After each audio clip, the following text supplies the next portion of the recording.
Bonjour à tous, nous sommes le 23 février, le Kaf Hei du mois de Chouat, année 2024, et cette vidéo est une première pour moi dans toutes les vidéos que j'ai enregistrées, puisque je vous propose d'étudier avec moi une toute petite Mishnah qui fait partie du traité PA, le coin du champ, qui appartient à l'ordre des semences. Et en fait, la préparation de cette vidéo m'a pris beaucoup plus de temps que ce que je n'avais escompté, ce qui n'est pas grave en soi, entre autres parce que je voulais arriver à des traductions euh, françaises les meilleures possibles, en particulier parce que euh, je suis tombé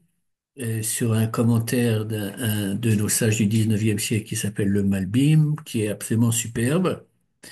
Et donc, je voulais le partager avec vous. Mais ceci dit, une des difficultés dans ces vidéos, c'est que je ne sais pas qui les visionne et quel est son niveau de connaissance dans les différents sujets de notre tradition. Et donc, j'ai pris comme décision de diviser cette vidéo en 5 parties. Et dans l'information qui apparaît sur YouTube, eh bien, j'ai indiqué le titre de la partie et quand est-ce qu'elle se termine au niveau de minutes dans la vidéo, ce qui permettra, j'espère, à ceux qui connaissent certains des éléments ou des parties sur lesquelles je vais parler, ben, peuvent les sauter et passer aux parties qu'ils ne connaissent pas. Maintenant, étant donné que je vous invite à étudier une Mishnah, je pars du principe qu'il se peut que certains d'entre vous ne soient pas familiers avec la notion de Mishnah et donc j'ai décidé de faire une petite introduction qui n'est absolument pas exhaustive mais qui permettra de donner quand même un cadre historique de, euh, de la Mishnah et à quoi elle correspond.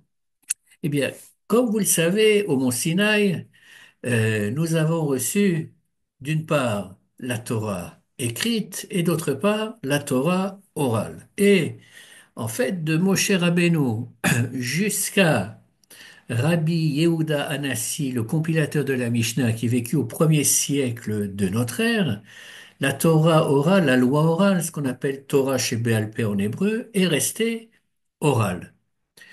Qu'est-ce que ça signifie d'un point de vue pratique?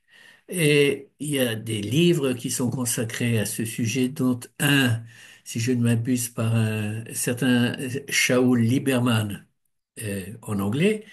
D'un point de vue pratique, ça signifie que tous les sages, jusqu'à Yehuda Hanassi, peut-être même au-delà, eh bien, étaient en quelque sorte, chacun d'entre eux, des sortes d'encyclopédies ambulantes avec une mémoire absolument phénoménale, où c'est difficile pour nous de concevoir qu'on puisse emmagasiner dans sa tête tellement de connaissances.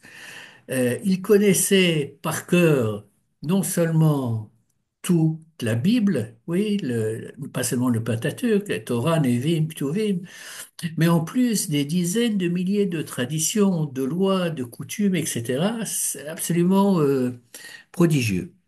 Maintenant, ce qui s'est passé d'un point de vue historique, c'est qu'au premier siècle donc de notre ère, Rabbi Yehuda Hanassi, qui, d'après une tradition, est né le jour où Rabbi Akiva a été assassiné, et qui était le président du Sanhédrin de l'époque et issu d'une lignée de grands sages, il a pris la décision, vu la situation géopolitique, l'occupation romaine, les persécutions, l'exil, etc., et surtout la peur, l'angoisse que toute cette mémoire orale qui s'était transmise de génération en génération disparaissent.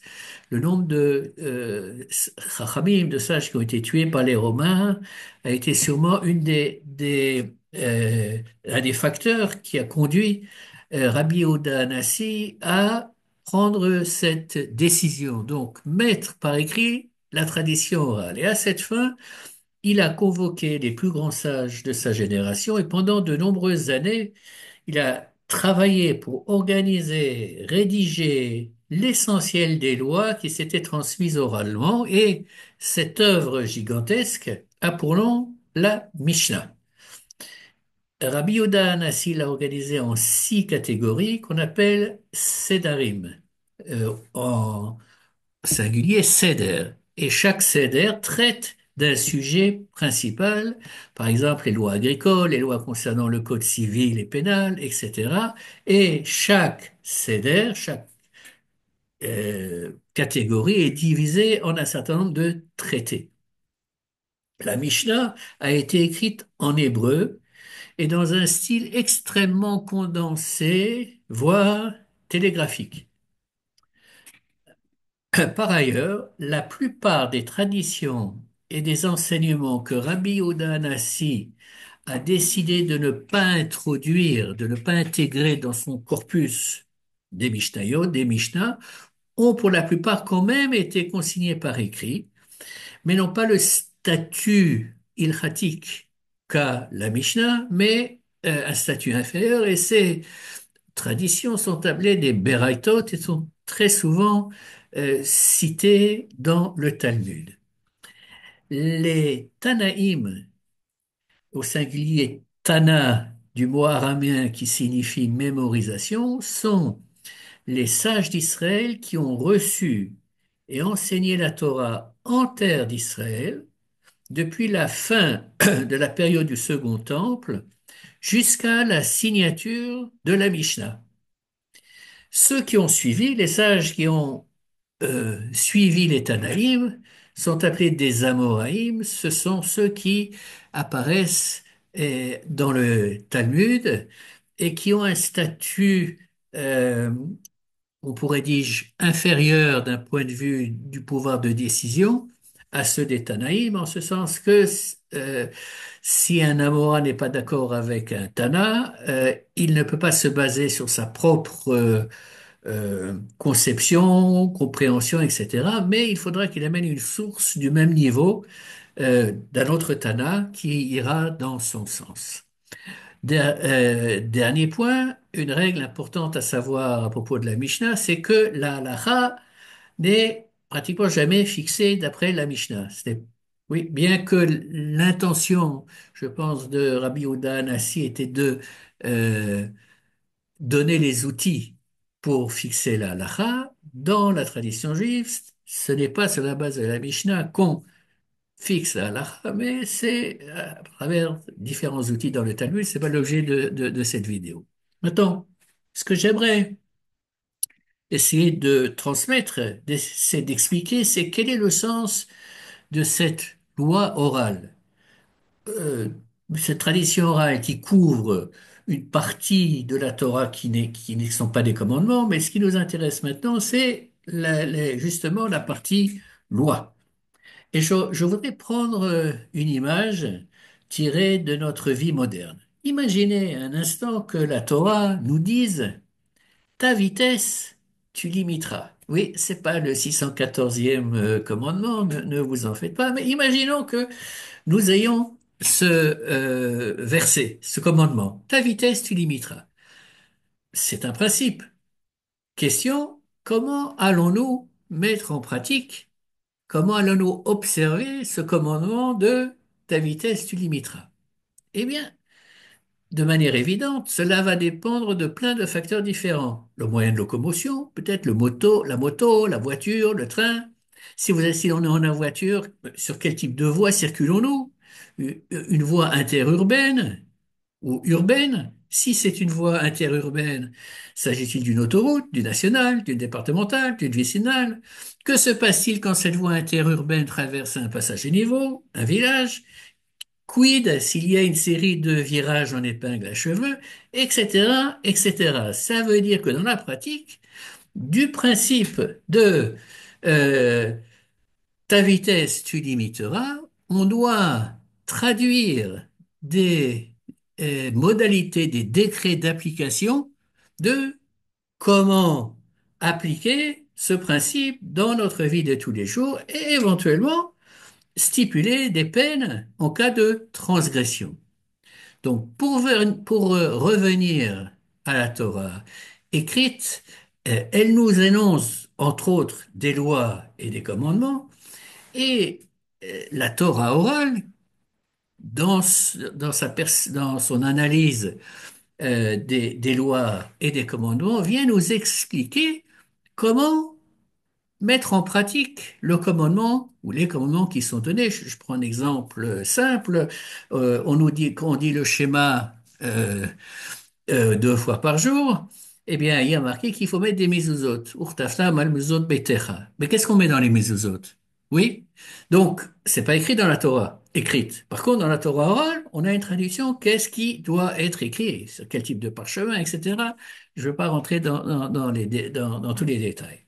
Maintenant, ce qui est, je pense, très important de comprendre, c'est qu'il y a une différence majeure et fondamentale entre l'exemple de la limitation de vitesse que j'ai donné pour illustrer le propos et les lois de la Torah. Et la différence est simple, c'est que la Torah est révélée et d'origine divine.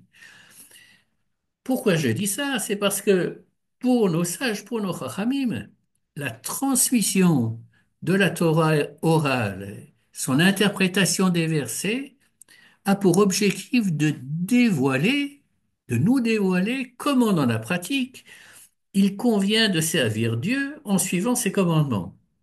Et ce, en fonction de l'évolution historique, géographique, les circonstances, etc. Il s'agit donc d'une tâche qui a une dimension essentiellement spirituelle, puisqu'il s'agit de, comment dirais-je, traduire la volonté divine dans notre monde, même si elle se traduit dans la pratique, souvent par une foultitude de ce qui pourrait nous sembler comme des détails mineurs. Alors, pour les sages, pour nos sages, ce que nous pourrions percevoir comme des détails ne le sont pas, mais ils traduisent l'expression de la volonté divine dans le cas particulier examiné dans notre monde qui, dans notre tradition, s'appelle le monde de la asiya, c'est-à-dire le monde du faire, de l'action. Donc, ça c'est la fin de la première partie de la vidéo. La deuxième partie va être consacrée à parler un petit peu de 3 lois agricoles qui concernent les pauvres et ceux qui sont vulnérables socialement parlant. En effet, pendant des millénaires, les sociétés humaines ont été agricoles. Et donc, la Torah comprend énormément de lois liées à l'agriculture, et parmi elles, certaines de ces lois touchent à la protection sociale. Il y a 4 catégories de personnes qui sont considérées comme vulnérables dans la Torah. Les pauvres, l'étranger, la veuve et l'orphelin. À propos, même de nos jours, quand on pense aux travailleurs immigrés non légaux particulièrement, ils sont l'objet d'une exploitation éhontée et cruelle souvent.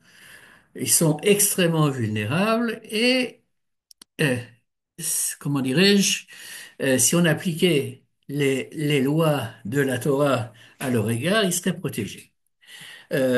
Maintenant, dans ces lois agricoles, il y en a 3 qui touchent à la période de la récolte, de la moisson, voire de la vendange. Et elles s'appellent en hébreu Péa, c'est-à-dire le coin du champ, Leket, le glanage, Shichecha, l'oubli d'une gerbe. En 2 mots, c'est que un agriculteur, un fermier qui a un champ, doit laisser un coin du champ qu'il a ensemencé, où il y a des épis qui ont poussé, il doit ne pas le toucher, ne pas le récolter et le laisser pour le pauvre. Ça, c'est PA, le coin. L'équette, le glanage, eh bien, c'est quand on procède à la récolte, eh bien, il y a des épis qui tombent par terre ou des grains de blé qui sont laissés par terre. Eh bien, ce qui tombe par terre, ce qui est laissé, pour ces catégories vulnérables. Et la dernière mitzvah, c'est Shichecha, c'est-à-dire qu'on a récolté, on a fait des gerbes, et puis maintenant on ramène toutes les gerbes à la grange, mais on oublie une gerbe. Eh bien, si on a oublié une gerbe, on la laisse, d'après la Torah, c'est une mitzvah, et à nouveau, elle est destinée à, aux pauvres, à l'orphelin, à la veuve, à l'étranger. Maintenant, la Mishnah que je souhaite étudier avec vous a trait au glanage. Et je voudrais,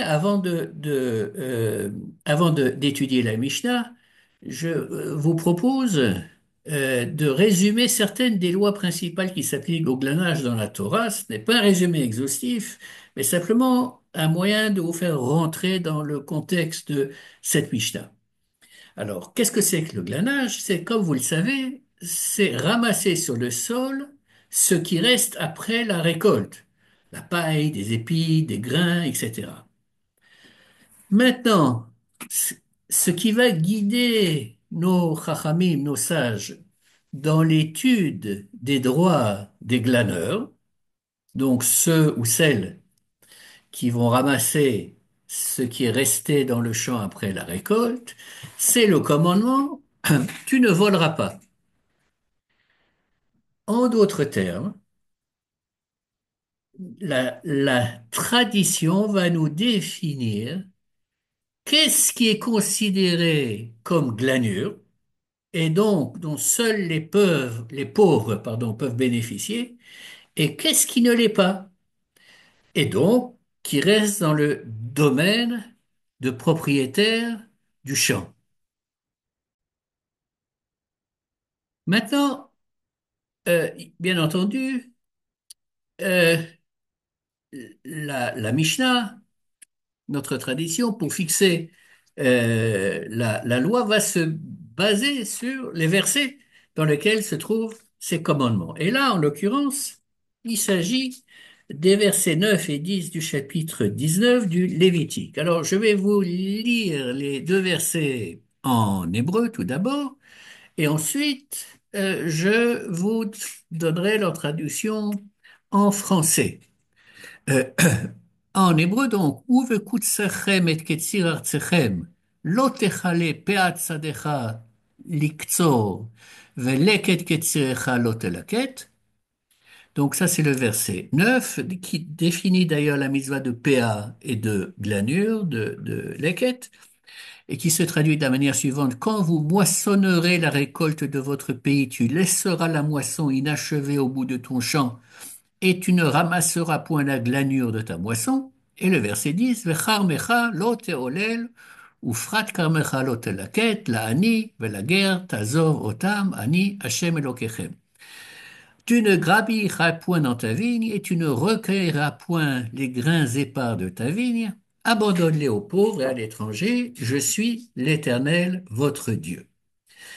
Donc ça, ce sont les deux versets qui est particulièrement le premier au niveau du leket, qui définit la glanure, et dans la fin du deuxième verset, on y dit à qui c'est destiné, l'année, la guerre, donc aux pauvres et à l'étranger.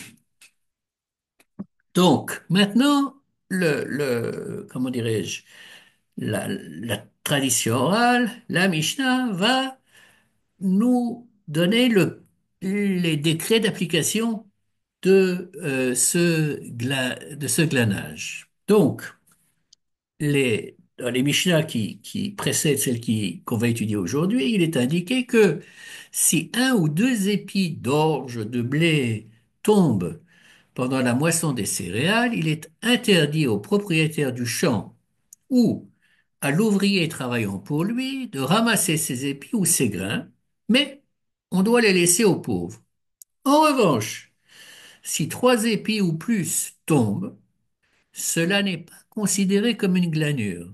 Et non seulement le propriétaire est autorisé à les cueillir, mais il est interdit aux pauvres de les prendre avant que le propriétaire ait eu le temps de les récupérer.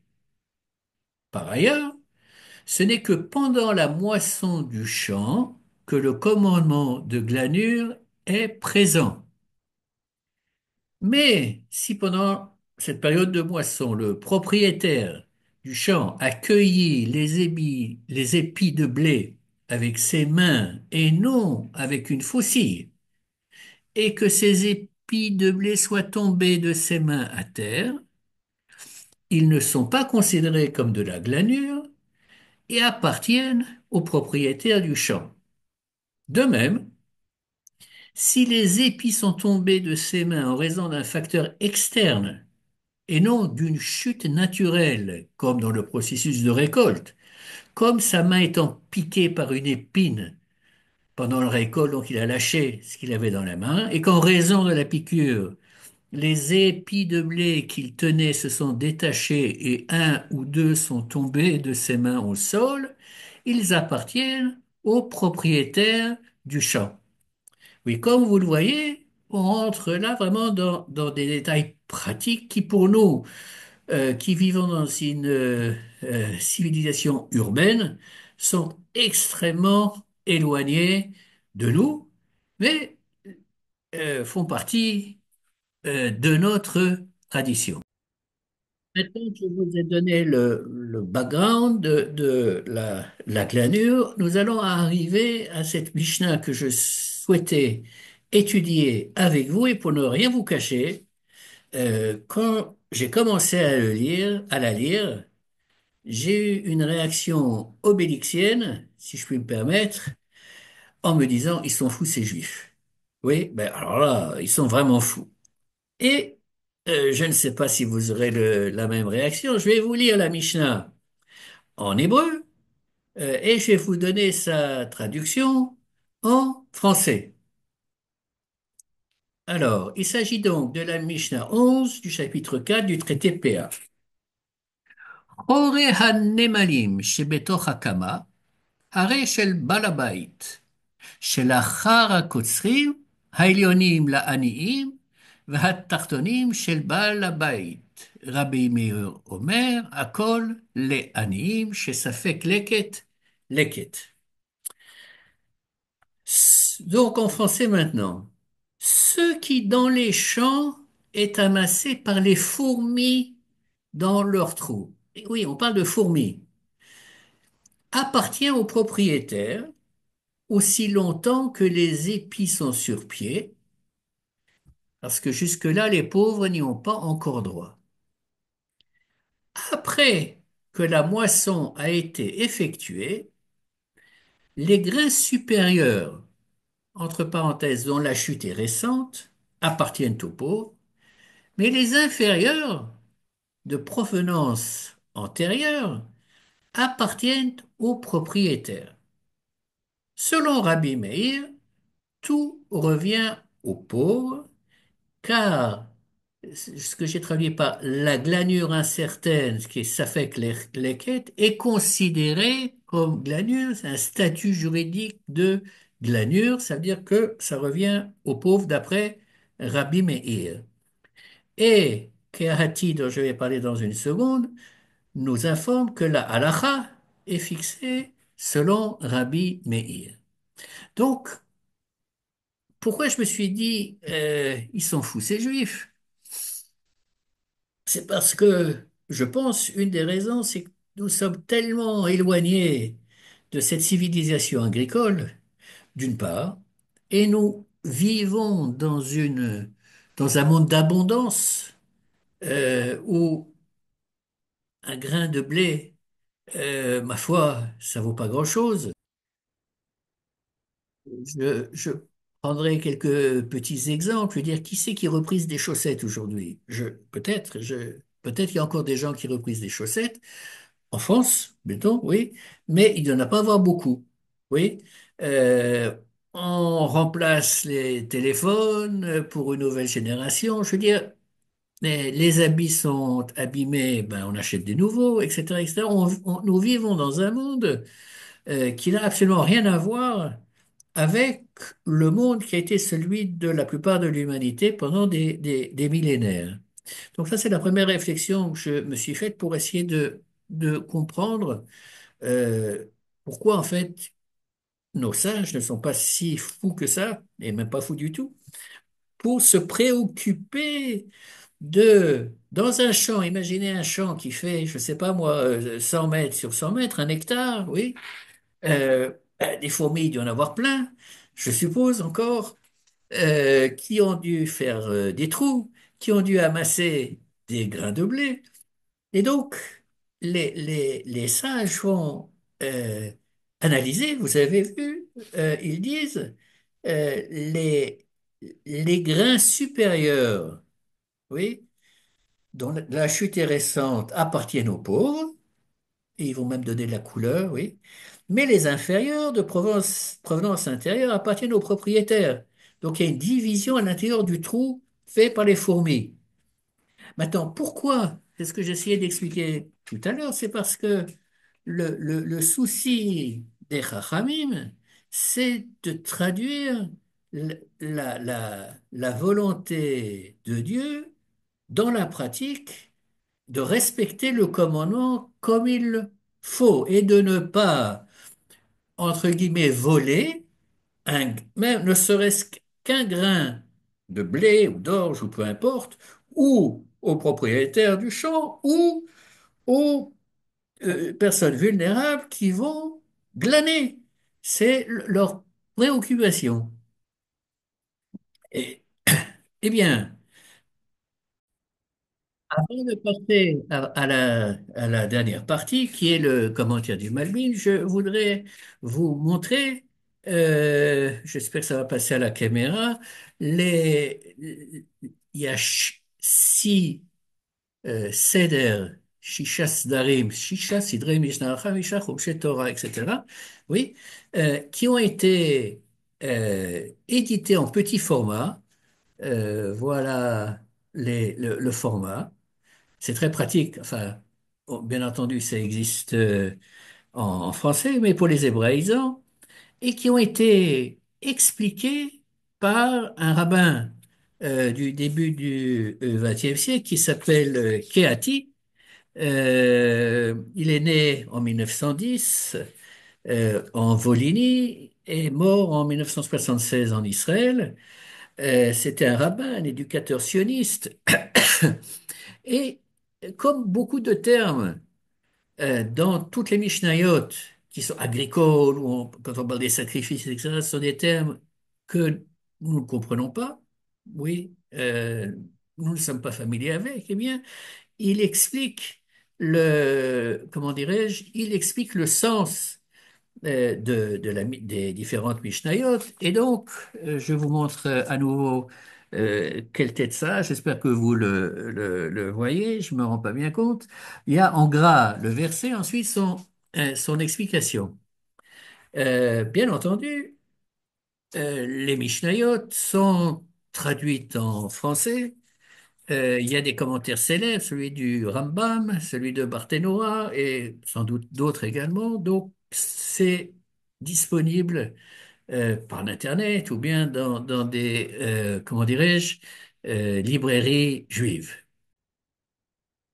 Donc, dans la Mishnah que nous venons de lire, nous avons appris que les Chachamim considèrent que ce qui est dans le trou des fourmis, c'est uniquement les grains supérieurs qu'on peut considérer comme glanures et les grains inférieurs ne le sont pas.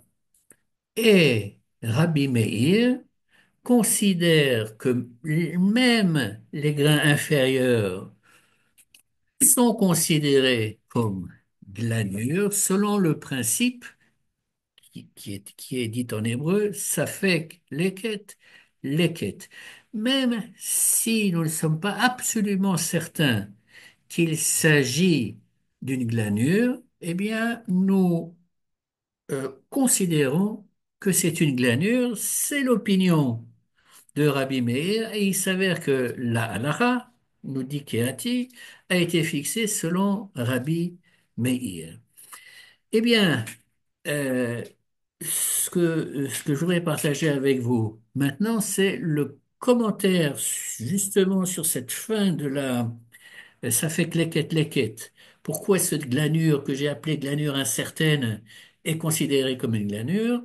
Le commentaire du Malbim qui est apporté par Keati dans ces petits fascicules, qui était le Malbim, beaucoup de nos maîtres dans notre histoire ont reçu des acronymes en fonction de leur nom. Le Rambam, le Ramban, même Rashi. Oui, c'est pas son nom, c'est Rabbi Shlomo Yitzhak, oui. Et là, en l'occurrence, le Malbim, c'est l'acronyme de Meir Leibush Ben Michel Weiser, donc c'est pas yéménite. Il était en fait grand rabbin de Bucarest et il a écrit énormément de commentaires. Il était grand rabbin de Bucarest en 1859. Pardon, et il a écrit beaucoup de commentaires sur la Torah, sur la Mishnah et d'autres sans doute que je ne connais pas. Nous arrivons donc maintenant à, comment dirais-je, la dernière partie de cette vidéo qui est basée uniquement sur le commentaire du Malbim, sur la traduction que j'en ai faite, qui était une traduction que j'ai essayé de rendre, comment dirais-je, la plus fidèle à la pensée du Malbim, donc pas, qui n'est pas au mot près, mais qui, à mon avis, est fidèle au message qui nous fait passer, qui est d'une beauté suprême, à mon avis. Euh, et on va commencer à lire. Alors, concernant la question de la glanure incertaine, nous apprenons des Écritures, dit le Malbim, pardon, qu'il y a une différence entre la loi, c'est-à-dire le droit, et la justice. Ça, c'est quelque chose de fantastique. La loi, le concept, c'est mishpat, et la justice, c'est tzedek. Alors, le Malbim développe son argumentaire. Le concept de loi, c'est-à-dire mishpat, est d'appliquer la loi sans tenir compte des plaignants, du temps et du lieu. Comme l'exprimait Rabbi Akiba, que la loi transperce la montagne. En d'autres termes, la loi est la loi et rien d'autre nous intéresse. En revanche, le concept de justice, tzedek, est ce qu'il s'éloigne de la loi sèche et impersonnelle pour examiner l'affaire en intégrant les situations des plaignants ainsi que les considérations liées au temps, au lieu, à l'équité et, si nécessaire, d'autres facteurs.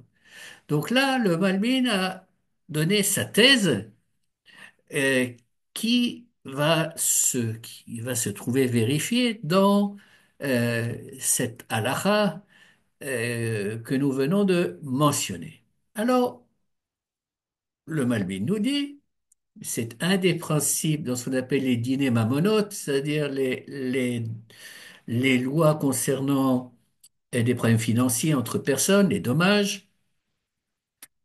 En cas de doute de qui est propriétaire de quoi, ce qui est notre cas ici, n'est-ce pas, puisqu'on a un doute, est-ce que les grains qui sont dans les trous des fourmis, est-ce qu'ils appartiennent aux propriétaires, ou ceux qui sont en dessous là, ou non? Il y a un grand principe qui est celui qui dit que son prochain lui doit de l'argent porte la charge de la preuve. En hébreu, ça se dit Hamotzi michavero alav areaya. C'est-à-dire que si je dis à la personne qui est en face de moi, ben, tu vois, la montre là que tu portes, c'est la mienne. c'est pas la tienne, eh bien, et que je veux aller au tribunal juif, eh bien, il faut que j'apporte la preuve. Je peux pas simplement dire c'est à moi. Voilà. Il faut apporter la preuve parce que je veux, comment dirais-je, prendre à mon prochain quelque chose qui est dans son domaine particulier, qui a priori lui appartient. Moi, je dis que ce n'est pas le cas. Donc, en suivant ce principe, dit le Malbim, décidément, il convient qu'en cas de glanure incertaine, que le propriétaire du champ soit considéré comme propriétaire de la glanure incertaine, tout comme la loi est pour tout type de propriété. En d'autres termes, euh, a priori, si on applique la loi, le principe qui est un principe, je dirais pas universel, mais qui est appliqué systématiquement dans ce qu'on appelle les dilemmes monotes, eh bien cette glanure incertaine, oui, ces épis du trou de fourmi qui sont situés vers le bas, eh bien appartiennent aux propriétaires, parce que comment est-ce que les pauvres vont pouvoir prétendre que c'est à eux? Oui, alors que le champ appartient aux propriétaires. Bien. Mais dit le Malbim, lorsque nous discutons de la glanure incertaine, comme elle concerne des pauvres, il convient de nous écarter de la loi stricto sensu pour nous tourner vers la justice qui doit prendre le pas sur le droit. Et ça, c'est fantastique. Enfin, c'est mon feeling, n'est-ce pas? C'est-à-dire que le Malbim prend deux valeurs qui sont, qui ont le même poids, qui sont aussi importantes l'une que l'autre. Il y a le droit, il y a la loi, mais il y a la justice. Oui. Et la loi doit s'appliquer dans la plupart des cas, mais il y a des exceptions. Et dit le Balbin, quand on est dans une situation de euh, où les personnes impliquées sont des personnes vulnérables, il y a des cas, c'est pas systématique, on va voir ça tout de suite, il y a des cas où c'est la justice qui doit prendre le pas sur le droit. Et donc, comme le mal lui est un Talmid Chacham, un grand sage, ça ne suffit pas qu'il dise les choses, il faut qu'il les asseye par rapport au verset, par rapport à notre tradition, etc. Et donc, le Malbim continue comme ça. C'est pourquoi il faut apprendre ce principe que nous venons de donner, que donc la justice prend le pas sur le droit, de ce qui est écrit dans le verset 3 du chapitre 82 des psaumes, que j'ai traduit en français, enfin j'ai pas traduit, j'ai recopié la traduction. Rendez justice aux faibles et à l'orphelin, donnez raison aux pauvres et aux déshérités. En hébreu, le Malbim cite les trois derniers mots du verset Ani, Varash, Hatzdiku. Et, et- et il dit car il y a des situations où l'on suivra la justice et non la loi sèche. Et, poursuit-il, il faut être précis. Et ça, c'est un des grands principes d'exégèse biblique, de euh, bien voir quels sont les mots qui sont employés et donc qu'est-ce qu'on va pouvoir apprendre de ces mots. Et apprendre, dit le Malbim, de ce qui est écrit dans Shemot, chapitre 23, verset 6, traduction française, ne fais pas fléchir le droit de ton prochain indigent s'il a un procès. En hébreu, lo tate mishpat evioncha berivo. Donc, je continue encore un tout petit peu pour expliquer le, le Malbim, moins qu'il soit évident dans la traduction. Le Malbim apprend du mot procès, en l'occurrence en hébreu rivo, du mot rive, conflit, que dans le cas où il s'agit d'un conflit financier entre deux individus dont l'un est pauvre, c'est le droit qui a préséance sur la justice. Pourquoi est-ce qu'il apprend? Parce qu'il est écrit lotate mishpat. Tu ne feras pas pencher pardon, tu ne feras pas pencher la, le droit vers la justice, donc donner préséance à la justice. Euh, Alors, euh, je vais prendre un exemple. Je vais d'abord formuler le principe de manière légèrement différente en français. Ce n'est pas dans le cas d'un, comment dirais-je,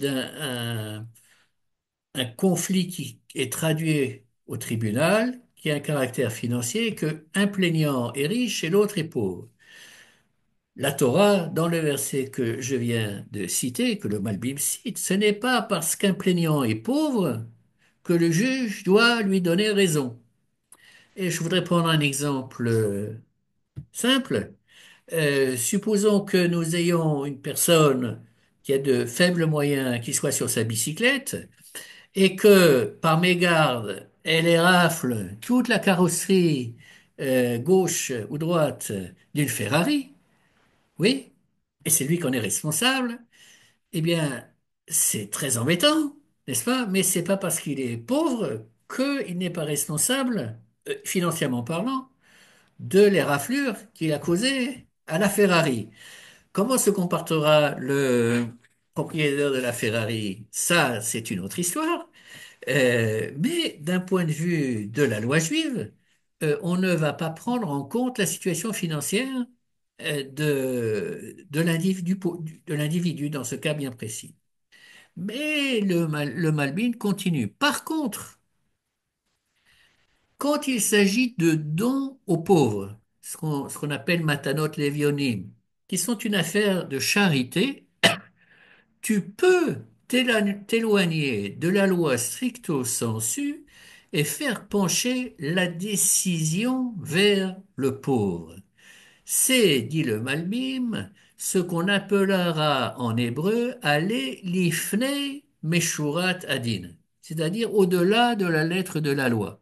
Et je me permets de rajouter euh, une remarque personnelle, c'est que ce concept de l'Ifne Meshuratadin est un concept extrêmement important dans la tradition juridique juive, et à tel point qu'il y a une fameuse sentence dans le Talmud qui dit que Jérusalem a été détruite car les juges, les Dayanim, appliquaient la loi stricto sensu et n'allaient pas au-delà, c'est-à-dire l'Ifne Meshuratadin. Ça se trouve dans Baba Metzia, page 30, feuillet verso, et c'est l'opinion de Rabbi Yochanan qui s'exprime dans Baba Metzia de la manière suivante.